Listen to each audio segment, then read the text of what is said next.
চট্টগ্রামের সন্দ্বীপে প্রাকৃতিক দুর্যোগের ঝুঁকি থেকে বাঁচাতে ফ্রান্সের একটি দাতা সংস্থার অর্থায়নে নির্মাণ করা হয় আশ্রয় কেন্দ্রটি, যা এখন গরুর খামারে পরিণত হয়েছে। যে কোনো ঘূর্ণিঝড়ের আতঙ্কে থাকেন ওইখানের বাসিন্দা, তাই আশ্রয় কেন্দ্রটিতে দুর্যোগকালীন আশ্রয় নিতে চান স্থানীয়রা। বেদখলের বিষয়ে অনেকবার উপজেলা প্রশাসনকে জানালেও কাজ হয়নি বলে জানা গেছে। 1992 সালে সন্দ্বীপের সারিকাইত ইউনিয়নের 5 নম্বর ওয়ার্ড এলাকায় আশ্রয় কেন্দ্রটি নির্মাণের পর আশ্রয় কেন্দ্রের তদারকির দায়িত্ব দেওয়া হয় বেসরকারি উন্নয়ন সংস্থা বাংলাদেশ নারী প্রগতি সংঘকে। ঘূর্ণিঝড় আর জলোচ্ছ্বাসের সঙ্গে বসবাস দ্বীপ জনগণ সন্দ্বীপের বাসিন্দাদের। প্রতি বছর ঝড় জলোচ্ছ্বাসে আতঙ্কে দিন কাটান তারা। যদিও জলোচ্ছ্বাস থেকে রক্ষা পেতে দ্বীপের বেশ কিছু বেড়ির ব্লক দ্বারা বাঁধানো হয়েছে, তবে এখনও কিছু বেড়িবাঁধ অরক্ষিত হয়েছে।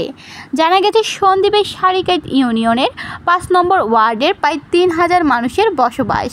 সেখানে বেড়িবাঁধের পাশে প্রায় 1-1.5 হাজার মানুষের বসবাস। যে কোনো ঘূর্ণিঝড়ে ওই এলাকায় বাসিন্দারা আতঙ্কে থাকেন। ওই এলাকার মানুষের কথা ভেবে প্রাকৃতিক দুর্যোগের ঝুঁকি থেকে বাঁচাতে ফ্রান্সের একটি দাতা সংস্থার অর্থায়নে নির্মাণ করা হয় একটি আশ্রয় কেন্দ্র। নির্মাণের পর আশ্রয় কেন্দ্রের তদারকির দায়িত্ব দেওয়া হয় বেসরকারি উন্নয়ন সংস্থা বাংলাদেশ নারী প্রগতি সংঘকে। সে আশ্রয়কেন্দ্র এখন গরুর খামারে পরিণত হয়েছে। সরেজমিনে জানা গেছে, গত 2 বছর ধরে এই আশ্রয়কেন্দ্রের গরুর খামার করেছেন স্থানীয় ইউপি সদস্যের ছোট ভাই মাহমুদুর রহমান খোকন। খামারের ময়লা আবর্জনা ও গরুর খড়কুটোর কারণে বেড়েছে মশামাছির উপদ্রব। ফলে দুর্যোগকালীন সেখানে কোনো মানুষ আশ্রয় নিতে চান না।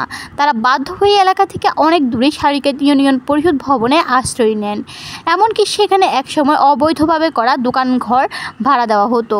নাম না প্রকাশে অনিচ্ছুক খামারের আশপাশে বসবাস করা কয়েকজন জানান, খামারের দুর্গন্ধে ঘরের দরজা জানালা খোলা যায় না। আগে দুর্যোগকালীন সময়ে স্থানীয়রা ওইখানে আশ্রয় নিত, কিন্তু এখন খামার হওয়ায় সাইক্লোন শেল্টারটিতে আশ্রয় নেওয়ার পরিস্থিতি নেই। তারা বলেছেন, খামারের মালিক স্থানীয় ইউপি সদস্যের ছোট ভাই হওয়াতে অনেকেই ভয়ে কিছু বলেন না, তবে স্থানীয়রা চান ওইখানে দুর্যোগকালীন আশ্রয় নিতে।